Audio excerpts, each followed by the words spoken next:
ফজরের নামাজ না পড়ে তোমরা যারা ঘুমাও, আমারে মাফ কইরো, আমি তোমাকে একটা শক্ত কথা বলি বাপ, যাদের কপালে ফজরের নামাজের সেজদা নাই, তোমরা সব বাবারা ভাইরা রাস্তার কুত্তার লগে তোমারে মিলাইয়া দেখো, কুত্তার লগে তোমার কোনো পার্থক্য আছে কিনা।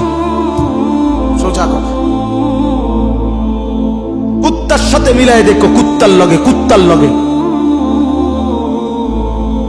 ওই জানোয়ার শুধু ঘুমায়, ওই জানোয়ার পেশাব পায়খানা করে, ওই জানোয়ার খাবার খায়, ওই জানোয়ার যৌবনের যৌন চাহিদা পূরণ করে।